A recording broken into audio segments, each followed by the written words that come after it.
നമ്മൾ ഈ വീഡിയോയിൽ നോക്കാൻ പോകുന്നത് എന്താണെന്ന് വെച്ചാൽ ഏതൊക്കെ ഡോക്യുമെൻറ്റ്സ് ആണ് നമ്മൾ കോളേജിൽ അഡ്മിഷനായിട്ട് പോകുമ്പോൾ കൊണ്ടുപോകേണ്ടത്. അതായത് നമുക്ക് അലോട്ട്മെൻറ്റ് കിട്ടി നമ്മൾ കോളേജിൽ അഡ്മിഷനായി പോകുമ്പോൾ എന്തൊക്കെ ഡോക്യുമെൻറ്റ്സ് ആണ് കയ്യിൽ കരുതേണ്ടത്, അതുപോലെ ഏതൊക്കെ ഡോക്യുമെൻറ്റ്സിനാണ് നേരത്തെ അപേക്ഷിക്കേണ്ടത്, ഏതൊക്കെ ഡോക്യുമെൻറ്റ്സ് ആണ് അലോട്ട്മെൻറ്റ് വന്നതിന് ശേഷം അപേക്ഷിക്കേണ്ടത് എന്നൊക്കെയാണ്.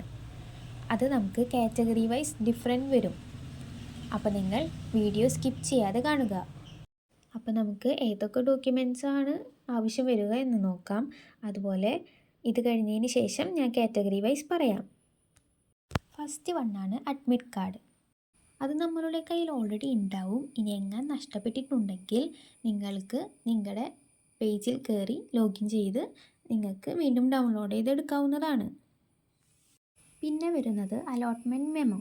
അത് നമുക്ക് അലോട്ട്മെൻറ്റ് കിട്ടുമ്പോൾ നമുക്കതിൽ നിന്ന് കിട്ടും, അതെടുക്കുക. അതുപോലെ എൻട്രൻസ് എക്സാമിൻ്റെ സ്കോർ കാർഡ് അതിപ്പോൾ അവൈലബിൾ ആയിട്ടുണ്ട് സൈറ്റിൽ. അപ്പോൾ എല്ലാവരും പോയിട്ട് ഡൗൺലോഡ് ചെയ്ത് പ്രിൻ്റ് എടുത്ത് കയ്യിൽ വയ്ക്കുക. പിന്നെ ഒറിജിനൽ ഫീ റെസിപ്റ്റ് എന്ന് പറയുമ്പോൾ നമുക്കിപ്പോൾ സെക്കൻഡ് അലോട്ട്മെൻറ്റിൽ കിട്ടിയ കോളേജിലാണ് നമ്മൾ ചേരുന്നതെങ്കിൽ നമ്മൾ ഫസ്റ്റ് അലോട്ട്മെൻറ്റിൽ കിട്ടിയ കോളേജിൽ പോയിട്ട് ഓൾറെഡി അഡ്മിഷൻ എടുത്തിട്ടുണ്ടാവും. അവിടെ നമ്മൾ ടോക്കൺ ഫീസാവും അടച്ചിട്ടുണ്ടാവുക. അതിൻ്റെ റെസിപ്റ്റാണ് ഈ ഒറിജിനൽ ഫീ റെസിപ്റ്റ് എന്ന് പറയുന്നത്. അതുണ്ടെങ്കിൽ അത് കയ്യിൽ വയ്ക്കുക. ഫസ്റ്റ് അലോട്ട്മെൻറ്റിലാണ് പോകുന്നത് വെച്ച് കഴിഞ്ഞാൽ അതുണ്ടാവില്ല. പിന്നെ വേണ്ടത് SSLC സർട്ടിഫിക്കറ്റ് ആണ്. അത് നമ്മുടെ കയ്യിൽ ഉണ്ടാവും, മറക്കാതെ എടുത്തു വയ്ക്കുക. അതുപോലെ ഒറിജിനൽ മാർക്ക് ലിസ്റ്റ് അല്ലെങ്കിൽ ക്വാളിഫയിങ് ഡിഗ്രി സർട്ടിഫിക്കറ്റ്, അതായത് നമുക്ക് കൺസോളിഡേറ്റഡ് ഗ്രേഡ് കാർഡ്, അത് നമ്മുടെ കയ്യിൽ ഉണ്ടാവും. ഇനി നമുക്ക് ഡിഗ്രിയുടെ സർട്ടിഫിക്കറ്റ് കിട്ടിയിട്ടില്ലെങ്കിൽ നിങ്ങൾക്ക് പ്രൊവിഷണൽ സർട്ടിഫിക്കറ്റ് ആയാലും മതിയാവും. കോളേജുകാർ അതിന് സമ്മതിക്കും.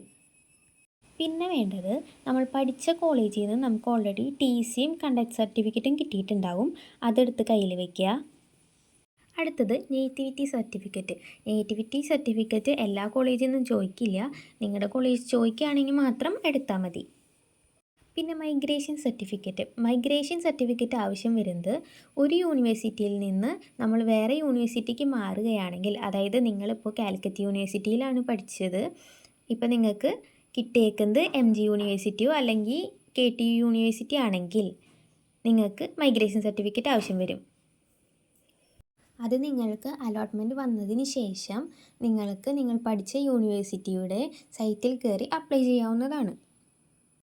അടുത്തത് ഇക്വാലൻസി സർട്ടിഫിക്കറ്റ് ആവശ്യം വരുന്നത് നമ്മൾ കേരളത്തിന് പുറത്താണ് ഡിഗ്രി എടുത്തതെങ്കിലോ അല്ലെങ്കിൽ ഫോറിൻ കൺട്രീസിൽ ഏതെങ്കിലും ആണ് നമ്മൾ ഡിഗ്രി എടുത്തതെങ്കിലോ അല്ലെങ്കിൽ സെയിം കോഴ്സോ അത് വേറെ ഏതെങ്കിലും കോഴ്സോ ഡിഫറെൻറ്റ് പാറ്റേണിലാണ് പഠിച്ചതെങ്കിൽ നമുക്ക് ഇക്വാലൻസി സർട്ടിഫിക്കറ്റ് ആവശ്യമാണ്. അടുത്തത് മെഡിക്കൽ ഫിറ്റ്നസ് സർട്ടിഫിക്കറ്റ് ആണ്. അത് എല്ലാവർക്കും ആവശ്യം വരില്ല. അത് കോളേജിൽ നിന്ന് പറയുകയാണെങ്കിൽ മാത്രം ഏതെങ്കിലും ഒരു ടീച്ചറെ കണ്ട് നിങ്ങൾക്ക് എടുക്കാവുന്നതാണ്. ഇനി റിസർവേഷൻ അല്ലെങ്കിൽ സ്പെഷ്യൽ കാറ്റഗറീസിനുള്ളതാണ്.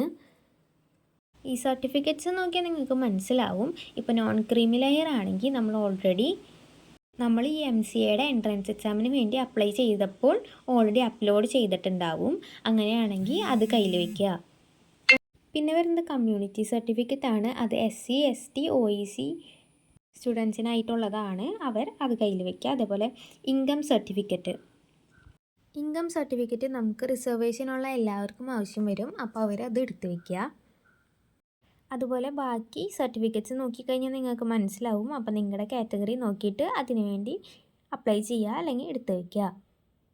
അതുപോലെ പ്രത്യേകം പറയാണ്, ചില സർട്ടിഫിക്കറ്റ്സിന് കാലാവധി ഉണ്ടാവും. അപ്പോൾ മുന്നെടുത്തതാണെങ്കിൽ അത് നോക്കിയിട്ട് കഴിഞ്ഞിട്ടുണ്ടെങ്കിൽ വീണ്ടും അപ്ലൈ ചെയ്യുക അല്ലെങ്കിൽ കയ്യിൽ കരുതുക. ഇതല്ലാതെ അഡീഷണൽ ആയിട്ട് കൊണ്ടുപോകേണ്ട ഡോക്യുമെൻറ്റ്സ് ആണ് ഞാനിപ്പോൾ പറയാൻ പോകുന്നത്. ഇതെല്ലാവരും മറക്കാതെ എല്ലാവരും എടുത്തു വയ്ക്കുക. പാസ്പോർട്ട് സൈസ് ഫോട്ടോ 2 അതിൽ കൂടുതലോ എന്തായാലും എടുത്തു വയ്ക്കുക. അഡ്മിഷൻ അതെന്തായാലും ആവശ്യം വരും. അതുപോലെ SLC സർട്ടിഫിക്കറ്റിൻ്റെ 2 കോപ്പി എടുത്ത് വയ്ക്കുക. അതുപോലെ ക്വാളിഫയിങ് ഡിഗ്രി സർട്ടിഫിക്കറ്റ്, നിങ്ങൾ ഏത് ഡിഗ്രിയാണോ കഴിഞ്ഞേക്കണേ അതിൻ്റെ സർട്ടിഫിക്കറ്റ് ഉണ്ടെങ്കിൽ സർട്ടിഫിക്കറ്റ്, അല്ലെങ്കിൽ പ്രൊവിഷണൽ സർട്ടിഫിക്കറ്റ് ആയാലും മതിയാവും. അതിൻ്റെ ഒരു 2 കോപ്പി എടുത്ത് വയ്ക്കുക.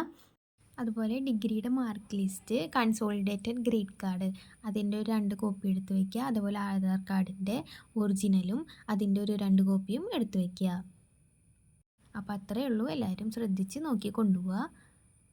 നേരത്തെ അപ്ലൈ ചെയ്യാനുള്ളവർക്ക് നേരത്തെ അപ്ലൈ ചെയ്തും അലോട്ട്മെൻറ്റ് വന്നതിന് ശേഷമുള്ളത് അലോട്ട്മെൻറ്റ് വന്നതിന് ശേഷം ശ്രദ്ധിച്ച് ചെയ്യുക. അതുപോലെ എല്ലാം ശ്രദ്ധിച്ച് കൊണ്ടുപോവുക. Thank you.